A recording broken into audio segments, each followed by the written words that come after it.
Hi everyone, welcome back to my channel. Evening స్నాక్గా ఇంట్లో ఏమీ లేకపోయినా ఒక గోధుమ పిండి ఉంటే చాలండి, తీపి బొండ వేసేసుకోవచ్చు. ఆ ప్రాసెస్ ఏంటో స్టార్ట్ చేసుకుందాం. 1 కప్ గోధుమ పిండి వేసుకోవాలి. 1/2 కప్ బెల్లం వేసుకోవాలి.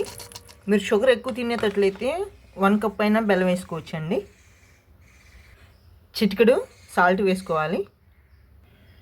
చిటికెడు వంట సోడా వేసుకోవాలి. 2 ఇలాచీలా క్రష్ చేసేసుకోవాలి. మొత్తం ఒకసారి కలిపేసుకుందాం.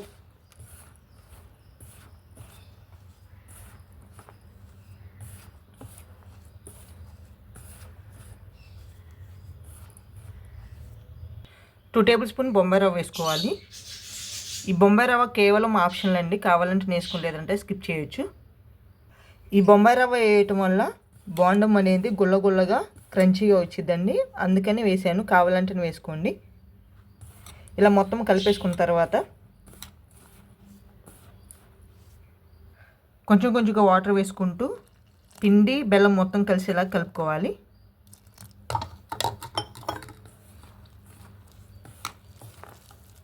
బెల్లం ఇలా పౌడర్ లాగా వేయకుండా మనము వాటర్లో బాయిల్ చేసుకుని కూడా సిరప్ వేసుకోవచ్చండి. చూడండి, ఈ విధంగా కలుపుకోవాలి.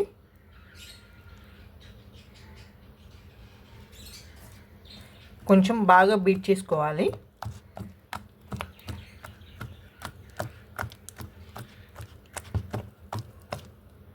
ఇలా కలిపేసుకొని ఒక 10 నిమిషాలు పక్కన పెట్టేసుకుందాం.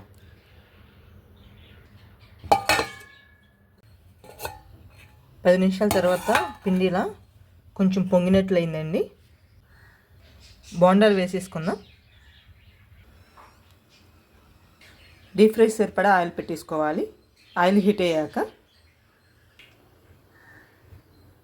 కొంచెం కొంచెంగా పిండి తీసుకుంటూ ఇలా బోండాలాగా వేసేసుకోవటమే. ఇలా బోండాలని వేసేసుకోవటమే. ఫస్ట్ టైం ట్రై చేశాను, షేప్స్ మాత్రం రాలేదు, కానీ టేస్ట్ చాలా బాగుంది. మీరు కూడా ట్రై చేయండి. Thank you for watching.